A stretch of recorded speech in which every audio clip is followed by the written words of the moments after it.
కూటమి పార్టీని 484 ఓట్లు భయపెట్టాయండి. నమ్ముతారా మీరు? 4 అంటే 484 ఓట్లే.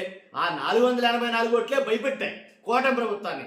నిజంగా భయపెట్టాయి కాబట్టే ఆ 484 ఓట్ల కోసం 4 ప్రాంతాలని ఓటర్ల జాబితాలో నుంచి ఆ లిస్టులోంచి లేకుండా చేశారు అనేది చెప్పాలి. నిజంగా ఒక ఇంట్రెస్టింగ్ స్టోరీ అండి ఇది. కూటమిని భయపెట్టిన ఆ 484 ఓట్ల కథ ఏంటో చెప్పబోతున్నాం. కాబట్టి ఖచ్చితంగా ఫస్ట్ అయితే కనుక రాష్ట్రం ఉన్న ప్రజలందరికీ తెలియాలి కాబట్టి మీ బాధ్యతగా లైక్ చేయండి. లైక్ చేస్తే ఎక్కువ మందికి ఇన్ఫర్మేషన్ షేర్ అవుతుంది. అలా కాదు, లైక్ చేస్తే నాకు కూడా మోటివేషన్ ఉంటుంది. కొత్తగా చూస్తే కనుక మన ఛానల్ని పక్కాగా సబ్స్క్రైబ్ చేయండి. మీ అమూల్యమైన అభిప్రాయాన్ని కామెంట్ రూపంలో తెలియజేయండి. 3 ప్రాంతాలు తొలగించేశారంటే అర్థం చేసుకోండి. అంటే ఒక వార్డుని విచ్ఛిన్నం చేశారు. ఎందుకని? 484 ఓట్లు భయపెట్టాయి నిద్రపట్నం వల్ల. ఆ 484 ఓట్లుంటే మనం గెలవం అని అయితే కనుక వాళ్ళకు ఒక భయాన్ని అయితే కనుక క్రియేట్ చేశాయి ఆ 484 ఓట్లు. కాబట్టి వైఎస్ఆర్సీపీకి సంబంధించిన ఆ 484 ఓట్లు తీసేయడం కోసం 3 ప్రాంతాలని విభజించేశారు, 3 ప్రాంతాలని లేపేశారని చెప్పాలి ఒక మాటలో. అంటే ఆ 3 ప్రాంతాలని పక్కకి తప్పించారని చెప్పాలి. ఎందుకంటే పల్నాడు జిల్లా దాచేపల్లి నగర పంచాయతీ అంటే అది ఎలా అయింది? నగర పంచాయతీ అంటే అప్పుడు గురజాల శాసనసభ్యుడు కాసు మహేశ్వర్ రెడ్డి ఎవరైతే ఉన్నారో ఆయన దాచేపల్లి అలాగే నడుకుడు పంచాయతీ వీటన్నిటిని కలిపి దాచేపల్లి నగర పంచాయతీగా దాన్ని అప్గ్రేడ్ చేయించడం జరిగారు. ఆ పంచాయతీని అప్గ్రేడ్ చేయించారు. ఈ నగర పంచాయతీ అయిన తర్వాత ఇది తొలిసారి ఎన్నికలు 2023లో తొలిసారి ఎన్నికలు జరిగాయి నగర పంచాయతీకి. కాబట్టి తొలిసారి ఎన్నికలు జరిగిన నగర పంచాయతీకి 3వ వార్డు నుంచి విజయం సాధించిన మునగ రమాదేవి ఎవరైతే ఉన్నారో ఆమె వైఎస్ఆర్సీపీ తరఫున తొలి నగర పంచాయతీ చైర్పర్సన్కి ఎన్నికయ్యారు. ఇక్కడ జరిగింది మొత్తం తంతంతా. కాబట్టి వైఎస్ఆర్సీపీ అభ్యర్థి తొలి నగర పంచాయతీ చైర్పర్సన్గా ఎన్నికవడంతో అసలు నిద్ర పట్ల కొంతమందికి అయితే కనుక ఆ ప్రాంతంలో. దీనికి కారణమైన ఆ 3వ వార్డు, నేను ఏదైతే చెప్తానో దీనికి కారణమైన ఆ 3వ వార్డు మీద మొత్తం వాళ్ళ దృష్టి అంతా పడిందని చెప్పాలా. ఈ 3వ వార్డులో ఓట్లు ఎన్ని అంటే కనుక అప్పుడు ఓట్లు ఏంటంటే 1596 ఓట్లు ఉన్నాయి. అప్పట్లో చైర్పర్సన్గా గెలవడానికి రమాదేవి గారికి అప్పట్లో ఉన్న ఓట్లు ఏంటంటే 3వ వార్డుకి 1596. కానీ ఇప్పుడు అదే 3వ వార్డులో ఇప్పుడు ఎన్నున్నారో ఓట్లు అంటే కనుక బాగా తగ్గిపోయినాయి. 1112 ఓట్లు ఉన్నాయి. అదేంటిది? అయితే గీతే ఓట్లు పెరగాలగా 1596కి అవసరమైతే 100 పెంచో 200 పెరగాలి కదా ఓట్లు 1596కి పెరగకపోగా 1112 తగ్గడం ఏంటి అని చాలా మందికి అనుమానం రావాలి ఇక్కడ. అదే విచిత్రం. కాబట్టి 1596 ఓట్లున్న ఆ 3వ వార్డు నుంచి గెలిచిన రమాదేవి గారికి 189 ఓట్ల మెజారిటీ అయితే వచ్చింది. 1596 ఓట్లున్న ఆ 3వ వార్డులో నుంచి గెలిచిన రమాదేవి గారికి 189 ఓట్లు మెజారిటీ అయితే లభించింది. ఆ 186 ఓట్లు ఏదైతే ఉందో అదే మొత్తం నగర పంచాయతీని శాసించిందని చెప్పాలా. ఈ 3వ వార్డే క్రియాశీలకంగా మారిందని చెప్పాలా. ఎందుకని? అక్కడున్న ప్రాంతం, అక్కడున్న 3 ప్రాంతాలు ఏవైతే చెప్తానో అవన్నీ కూడా వైసీపీకి అనుకూలంగా ఉన్న ప్రాంతాలు వాస్తవంగా మాట్లాడాలంటే. తరువాత అనుకోకుండా అనారోగ్యంతో రమాదేవి గారు మరణించారు. 3వ వార్డుకు ఉప ఎన్నిక నిర్వహించాల్సి వచ్చింది. 3వ వార్డుకి ఉప ఎన్నిక నిర్వహించాలంటే ఖచ్చితంగా ఇక్కడ ఓట్ల సర్వే చేయాలి. ఆ ఓటర్ల సర్వేలో భాగంగా ఇక్కడ అసలైన కుట్ర ఇక్కడ జరిగిందని చెప్తున్నారు ఆ ప్రాంత వాసులు.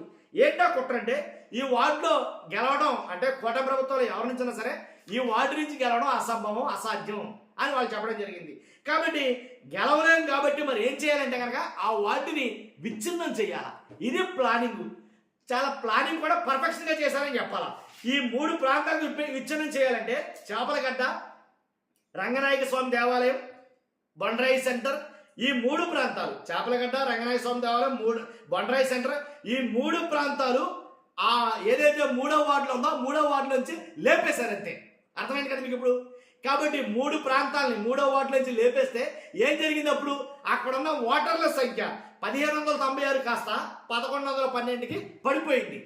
ఇప్పుడు అక్కడ ఏదైతే మెజారిటీ వస్తుందని అనుకున్నారో 189 ఓట్ల మెజారిటీ ఏదైతే వస్తుందో అనుకున్నారో ఆ 189 ఓట్ల మెజారిటీ మొత్తం ఆ ఓటర్లందరూ లేకపోగా -494 ఓట్లు అయితే కనుక అక్కడి నుంచి తీసేశారు.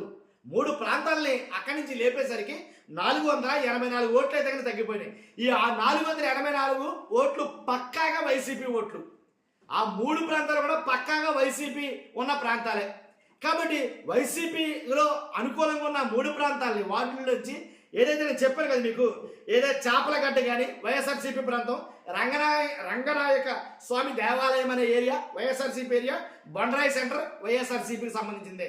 కానీ ఇక్కడ బలంగా వైఎస్ఆర్సీపీ ఓటర్లు అయితే ఉన్నారు. అందుగురించే ఈ 3 ప్రాంతాలని ఆ వార్డు నుంచి తొలగిస్తే ఖచ్చితంగా అక్కడ ఉన్న వైఎస్ఆర్సీపీ ఓటర్లందరూ చెదిరిపోతారు. కాబట్టి అక్కడి నుంచి విజయం మనకి ఈజీ అవుతుంది అని లెక్కేశారు. ఇది మాస్టర్ ప్లాన్. కాబట్టి ఆ రకంగానే 3 సెంటర్లని తొలగించారు. అక్కడి నుంచి తొలగించగానే అనూహ్యంగా ఏమైంది, 484 ఓట్లు తగ్గిపోయినాయి. ఇప్పుడు అపోజిషన్ పార్టీ అభ్యర్థి ఎవరు నిలబడినా గెలుపు సునాయాసంగా అయితే గెలవగలరు, దాంట్లో ఎలాంటి డౌట్ లేదు. ఎందుకని అక్కడి నుంచి వైఎస్ఆర్సీపీ అభ్యర్థులు అయితే కనుక క్లియర్ చేస్తారు. అదే నేను అనేది. కానీ 3 ప్రాంతాలను వార్డు నుంచి తొలగిస్తే గతంలో ఓట్లు 1596, ఇప్పుడు ప్రస్తుతం ఓట్లు ఎన్ని ఉన్నారా అంటే కనుక ఓటర్ల జాబితాలో ఎన్ని ఉన్నాయంటే 1112 ఓట్లు. కాబట్టి ఈ రకంగా ఆ 3 ప్రాంతాలని అక్కడి నుంచి వార్డు నుంచి తొలగించడం వల్ల కూటమికి విజయం ఈజీగా అవుతుంది. అంటే మనం గెలవాలంటే అవసరమైతే ప్రాంతాలు లేపేయాలి. మనం గెలవాలంటే అవసరమైతే వార్డులు ఏ అభ్యర్థికి ఎక్కువ అనుకూలంగా ఉన్న ఓటర్లు ఉన్నారో ఆ ఓటర్లు కూడా అవసరమైతే అక్కడి నుంచి తొలగించాలి. ఇదేనా రాజకీయం? కాబట్టి అంటే అక్కడ వైఎస్ఆర్సీపీ అభ్యర్థులు ఎక్కువ మంది ఉన్నారు కాబట్టి ఆ వార్డుని విభజించేస్తే కనుక వైఎస్ఆర్సీపీకి అభ్యర్థులు తగ్గిపోతారు, ఓటర్లు తగ్గిపోతారు. కాబట్టి అక్కడి నుంచి మనం ఎవరి నుంచో పెట్టినా సునాయాసంగా గెలవచ్చు. అబ్బా ఏ ప్లాన్ అనేది నిజంగా అసలు మామూలుగా స్కెచ్, అసలు ఏదో డిఫరెంట్ స్కెచ్ అనాలి దీన్ని.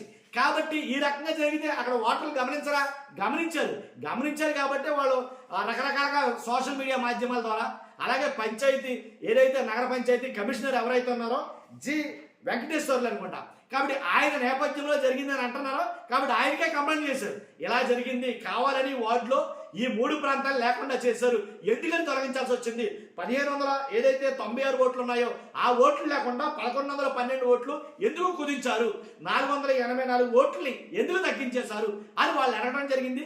దీని వెంటనే చర్య తీసుకుంటాను, చేస్తాను, ఏం జరిగిందో ఏంటో అని అయితే ఆయన అంటం జరిగింది.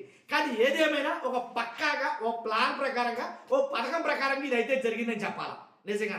కాబట్టే ఆ 484 ఓట్లు వార్డు ఎన్నికకి ఏంటంటే ఒక వార్డులో జరిగే ఎన్నికకి ఎంత దారుణమా? వార్డే కదండి అది. వార్డులో ఉండే ప్రాంతాలను తీసేస్తే వార్డు ఎన్నికకి కూడా ఇంత భయపడితే ఎలాగా? కాబట్టే 484 ఓట్లు ఏదైతే తీసేశారో ఆ 484 ఓట్లు కూటమిని భయపెట్టాయి అని నేను అంటున్నా. అర్థమైనా మీకు? అందు గురించి చెప్పారు ఈ విషయాలన్నీ. కాబట్టి ఇలా జరిగింది. ఈ విషయాన్ని అయితే కనుక నగర పంచాయతీ కమిషనర్ ఎవరైతే ఉన్నారో ఆయన దృష్టి తీసుకెళ్ళడం జరిగింది. దాని మీద అవసరమైతే ఎంతవరకైనా వెళ్తామని అన్నారు, అవసరమైతే కేసుల దాకా వెళ్తామని అయితే వైఎస్ఆర్సీపీ నాయకులు మాట్లాడతారు. ఏదేమైనా జరగాల్సిన భారీ మూల్యం ఏదైతే ఉందో అది జరిగిపోయింది అక్కడ. కాకపోతే ఏమైనా తర్వాత తేరుకోవాలనే ఉద్దేశంతో వీడియో చేయడం జరిగింది. ఫస్ట్ అయితే కనుక ఈ వీడియో చూసిన మీ అందరూ కూడా లైక్ చేయండి, ఎక్కువ మందికి ఇన్ఫర్మేషన్ తెలియాలి కదా వాస్తవాలకి. కాబట్టి లైక్ చేయండి. మీరేమనుకుంటారో దాన్ని కామెంట్ రూపంలో తెలియజేయండి. అదే కొత్తగా మన ఛానల్స్తో పక్కాగా సబ్స్క్రైబ్ చేయండి. Thank you.